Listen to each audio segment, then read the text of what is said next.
আমাদেরকে আধুনিক করি, ঠিক আছে? তো ওরকম আধুনিক তো বাপ বিস্মিত হয়েছে যে আমার এই শিবিরকে কেন করছে। তো মেয়ে বলছে যে বাবা, ওরা তো আমাদের জন্য সুপেয় পানির ব্যবস্থা করছে স্থানীয়, এবং সেদিন আমি শিবিরকে বলতে, তো সেই জন্য বলেছি থিংস ইজ চেঞ্জ, এটা আমাদের মাথায় রাখতে হবে।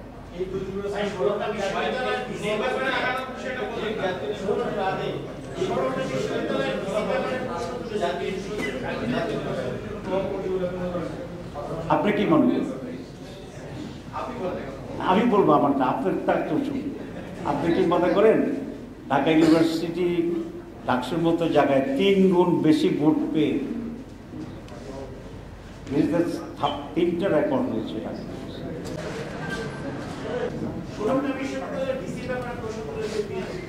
জি, এটা জামাত ইসলামীর আমির অ্যাপয়েন্টমেন্ট দিচ্ছে। আমি এরপর ব্যাখ্যাটা করব। আজকে আমি 1 ঘন্টা তোমাদের সময় দেবো সব প্রশ্ন। প্রথম কথা হচ্ছে, বাংলাদেশের প্রাইভেট ইউনিভার্সিটি কত? 100-র উপর। আমি যদি ধরে নিই 16টা জামাত ইসলামীর লোক, যদি ধরে নিই, তার বাকিটা কাদের লোক? আচ্ছা, এখন আমার কাছে 10টা পাখি আছে। আপনি শুধু বললেন যে একটা পাখি উনি নিয়ে গেছে, আর 9টা কথা নিচ্ছে, এটা আপনি বললেন না। এগুলো হচ্ছে এক ধরনের প্রপাগান্ডা। জামাত ইসলামী যদি তারা বেশি হয়, তারা তাদের যোগ্যতার বলে হয়েছে, যদি হয়, আমি জানি না কারা কারা 10 জন জামাত ইসলামী। 2 নম্বর হচ্ছে সব বাকিগুলো তাইলে আরেকটা পার্টি। তো তাইলে সেভাবে যদি আমরা বিতর্ক করি, তো তাহলে কি সলিউশন পাওয়া যাবে? আমরা যেটা জানি 3টা সচিব জামাত ইসলামের, সচিবের সংখ্যা হচ্ছে 100, তাহলে বাকি 97 টাকা। এখন কথা হচ্ছে, আমরা তো এগুলো বলি না। আমরা কেন বলি না? আমরা সব নেগেটিভ নোংরা রাজনীতিকে পরিহার করতে চাই।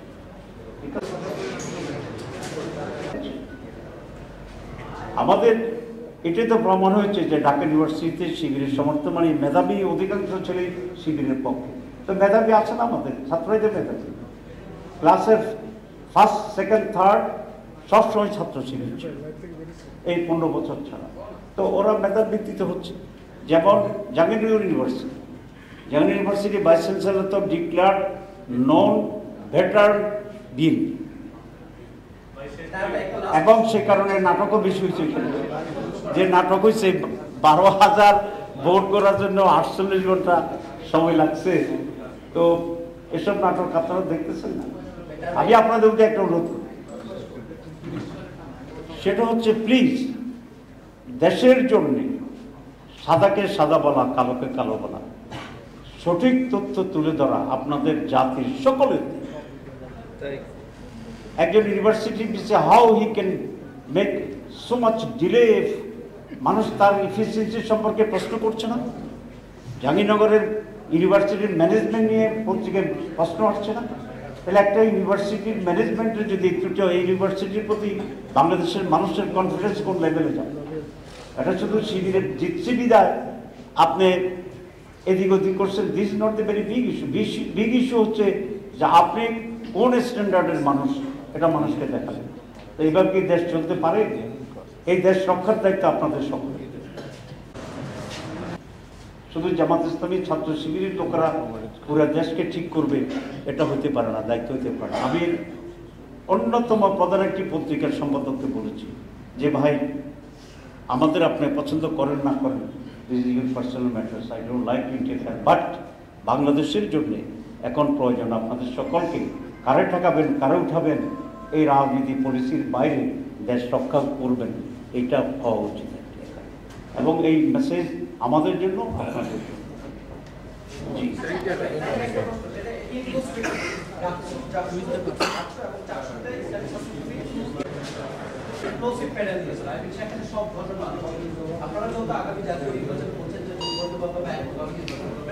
আপনাদের জাতীয় নির্বাচনে এরকম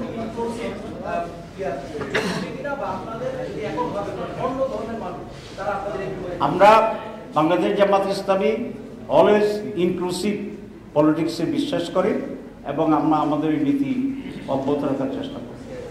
থ্যাংক ইউ ভেরি মাচ।